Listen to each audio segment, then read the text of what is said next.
24 ঘন্টাও বাকি নেই জিম্বাবুয়ের বিপক্ষে বাংলাদেশ টেস্ট খেলতে নামার। তবে যে স্কোয়াড নিয়ে টাইগাররা গেছে সেখানে 7 নম্বরে খেলানোর মতো ব্যাটার কি আছে? এই পজিশনে একজন ব্যাটারকে খেলাতে চাইলে 4 জন বোলার নিয়ে নামতে হবে। সেটা কি সম্ভব? টিম ব্যালেন্সই যেন গড়বড় হয়ে যাচ্ছে। অফ স্পিনার নাইম হাসানকে ম্যাচ টাইম দেওয়ার জন্য এই টেস্ট থেকে মেহেদী মিরাজকে বিশ্রাম দিয়েছে ন্যাশনাল সিলেকশন প্যানেল। অন্তত টেস্ট ফরম্যাটে যার ব্যাটিং 7 নম্বরে কার্যকর হতে পারে, বোলিংয়ে করা যায় ভরসা। মুদ্রা কথা, ব্যাটিং সক্ষমতায় নাইম, তাইজুল ইসলাম কিংবা হাসান মাহমুদদের চেয়ে এগিয়ে মিরাজ। তবে ওডিআই ক্যাপ্টেন দলে না থাকায় জেনুইন ওই বোলারদের সম্মিলিত ব্যাটিং দিয়েই কাজ চালাতে হবে টাইগারদের।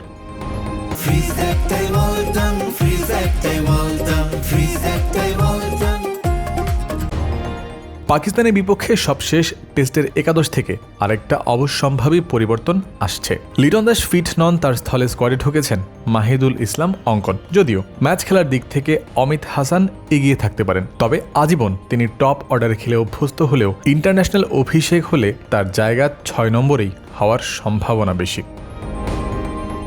অভিষেকের জোরালো সম্ভাবনা আছে আরেকটা, পেসার রবিউল হক। দল ঘোষণার সময় প্রধান নির্বাচক হাবিবুল বাশার সুমন জানিয়েছিলেন potential pace bowling allrounder Rabiul. দলে যখন ব্যাটারের অভাব, রবিকে খেলানোর দারুণ সুযোগ তো এখনই। টাইগারদের খেলা সবশেষ টেস্টে তানজিদ তামিম ও মাহমুদুল হাসান জয়ের ওপেনিং জুটি দেখা গিয়েছিল। এবারও এটাই থাকার সম্ভাবনা বেশি। 3-4-5-এ মমিনুল হক, নাজমুল শান্ত এবং মুশফিকুর রহিম। এর বাইরে অন্য কিছু হওয়ার সম্ভাবনা কমই। 6 নম্বরে অমিতের কথা আগেই বলা হয়েছে।